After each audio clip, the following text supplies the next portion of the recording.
કેમ છો વાલા વિદ્યાર્થી મિત્રો, સ્વાગત છે તમારું તમારી ચેનલ પર.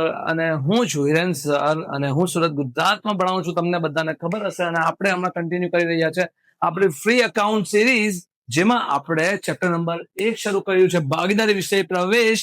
આપણે ઓલરેડી ના 2 ટાઈપના દાખલા કવર કરી લીધા છે, જેમાં એકવાર આપણે ઉપાડ વ્યાજની ગણતરી અને બીજી વાર આપણે કમિશનની ગણતરી શીખ્યા છે. અને આજે આપણે એક ટોપિકને આગળ કન્ટિન્યુ રાખીએ છીએ અને એનો આજે દાખલા નંબર 3 આપણે કરવા જઈ રહ્યા છે. એમાં થોડો ડિફરન્સ છે, એટલે આપણે જૂના વિડીયોમાં એને કવરઅપ નથી કર્યું અને નવા વિડીયોમાં આજે આપણે એને નવી રીતે કવરઅપ કરીશું.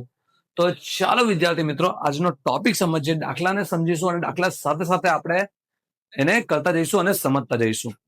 તો ચાલો વિદ્યાર્થી મિત્રો, આપણે શરૂ કરવા જઈ રહ્યા છે સ્વાધ્યાયનો દાખલા નંબર 3 નો દાખલા નંબર 3, સ્વાધ્યાયનો પ્રશ્ન નંબર 3 નો દાખલા નંબર 3, સ્વાધ્યાય નો પ્રશ્ન નંબર 3 અને દાખલા નંબર 3 આપણે કરવા જઈ રહ્યા છે. વિગત શું કહે છે? વિગત શું કહે છે? હું થયું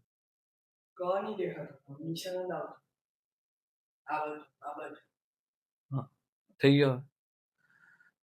ચાલો, પ્રશ્ન નંબર 3 નો દાખલા નંબર 3, જરાક ધ્યાન આપી દાખલા ઉપર. દાખલાની રકમ તમને દેખાતી હશે, ધ્યાન આપજો. વિસ્મય, અભિજીત અને કુણાલ. વિસ્મય, અભિજીત અને કુણાલ. હું અહીંયા રકમ ખાલી તમારા ઇન્ફોર્મેશન માટે લખું છું, જેટલું કામનું છે. તમારે દાખલો ગણો ત્યારે એના પર ધ્યાન આપવાનું, ખાલી પણ લખવાની જરૂરત નથી. વિસ્મય, અભિજીત અને કુણાલ 3:2:4 ના પ્રમાણમાં નફો નુકસાન વેચતા ભાગીદારો છે. આ લોકોનું નફા નુકસાનનું પ્રમાણ આપણને આપેલું છે. નફા નુકસાનનું પ્રમાણ એને કીધું છે 3:2:1, 3:2:4. મેનેજરને તેનું કમિશન આપ્યા બાદ વધતા નફાના 10% કમિશન આપવાનું છે. શબ્દ ધ્યાન આપો, શું લખ્યું છે? મેનેજરને તેનું કમિશન આપ્યા બાદ વધતા નફાનું. કમિશન આપ્યા બાદનો નફો. તમને યાદ હોય તો મેં તમને ગઈકાલના વિડીયોમાં સમજાવ્યું હતું કે કમિશન બાદ પછીના નફા પર, એનો મતલબ શું થાય? ચોખ્ખા નફા પર કમિશન થાય. ગઈકાલે તમને દાખલામાં સમજાવ્યું હતું કે મેનેજરને જે કમિશન આપવાનું છે, આની અંદર મેનેજરનું કમિશન શેના પર આપવાનું છે? ચોખ્ખા નફાના 10%. ચોખ્ખા નફાના 10%.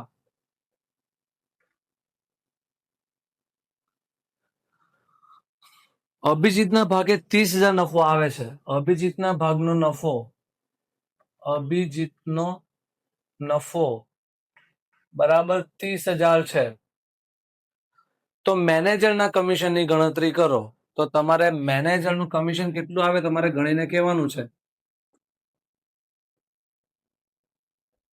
ચાલો વિદ્યાર્થી મિત્રો, સૌ પ્રથમ આપણે થોડા કોન્સેપ્ટ પર ધ્યાન આપીએ. તો સર, કોન્સેપ્ટ શું કહે છે? આપણે પહેલા તો દાખલામાં એને એમ કીધું છે મેનેજરને કમિશન ગણીને આપવાનું છે. મેનેજરનું કમિશન તમારે ગણવાનું છે ચોખ્ખા નફાના 10%. ચોખ્ખા નફાના 10%. આપણા દાખલામાં ચોખ્ખો નફો આપેલો છે સર? કશે કઈ દેખાતું નથી. અમને તો અભિજીતના ભાગનો નફો દેખાય છે. આપણને આખા ભાગીદારી પેઢીનો નફો આપણને દેખાતો નથી. એ આપણે શોધવો પડે. સર, કેવી રીતે શોધાશે? તો દાખલો તમારો હવે જે અહીંયાથી શરૂ થશે કે સર આપણને ખબર છે કે દાખલામાં આપણને વિસ્મય, અભિજીત અને કુણાલ એ ભાગીદારો કીધા છે. એ લોકોનું નફા નુકસાનનું પ્રમાણ 3:2:4 છે. અને અહીંયા અભિજીતના ભાગનો નફો આપણને 30,000 આપેલો છે. સર, અભિજીતના ભાગનો નફો આપ્યો છે, એના પરથી આપણે આખી પેઢીનો નફો શોધી શકીએ. સર, કેવી રીતે શોધાય? તો આપણે શોધી નાખીએ. કેવી રીતે? જો પેઢીનો નફો બરાબર કેવી રીતે શોધીશું મિત્ર? તો આપણને ખબર છે, જો અભિજીતના 2 ભાગ છે. અભિજીતના કેટલા ભાગ છે? અભિજીતના 2 ભાગ છે. અને 2 ભાગે એને નફો કેટલો મળ્યો છે? 30,000. અભિજીતના 2 ભાગ છે અને એના 2 ભાગના હિસાબે એને નફો કેટલો મળ્યો છે? 30,000 રૂપિયા. આપણને તો આખી પેઢીનો નફો જોઈએ છે. સર આખી પેઢીના ભાગ કેટલા થાય? તો સર આ 3 નો ટોટલ મારી દો એટલે આખી પેઢીના ભાગ આવી જાય. તો આખી પેઢીના ભાગ કેટલા થાય? 3 ને 2 5, 5 ને 4 9 ભાગ થાય. એટલે કે સર જો પેઢીનો નફો મારે કાઢવો છે, અભિજીતના 2 ભાગે 30,000 નફો હોય તો આપણી પેઢીના ભાગ કેટલા છે? પેઢીના કુલ ભાગ કેટલા છે? પેઢીના 9 ભાગે કેટલો થવો જોઈએ? આપણને ક્રોસ ગુણાકાર આવડે.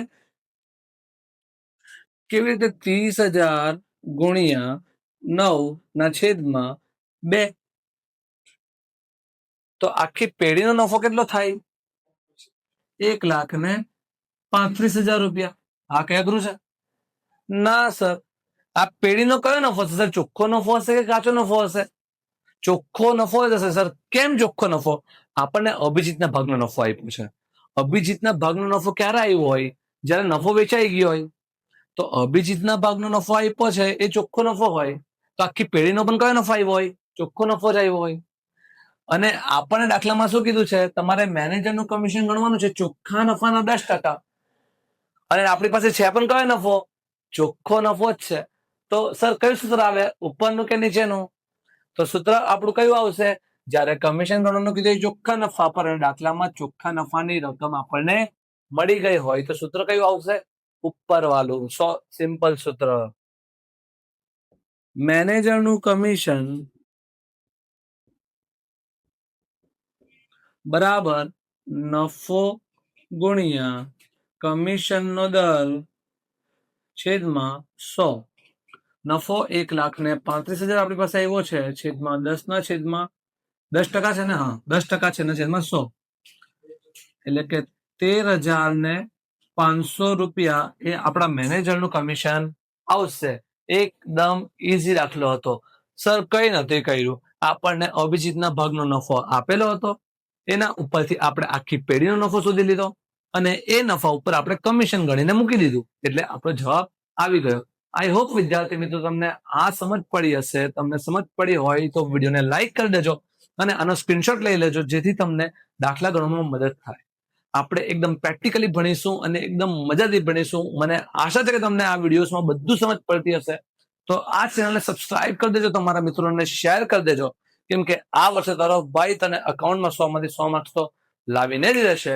તો ચાલો વિદ્યાર્થીઓ, આપણે મળીએ હવે આના પછીના નેક્સ્ટ વિડીયોમાં. જો તમારે આ અકાઉન્ટમાં તમારે 100 માંથી 100 માર્ક્સ લાવવા હોય તો ચેનલને સબસ્ક્રાઇબ કરી દેજો અને અને અને અને આ દાખલાને પ્રેક્ટિસ કરવાનું ભૂલતા નહીં.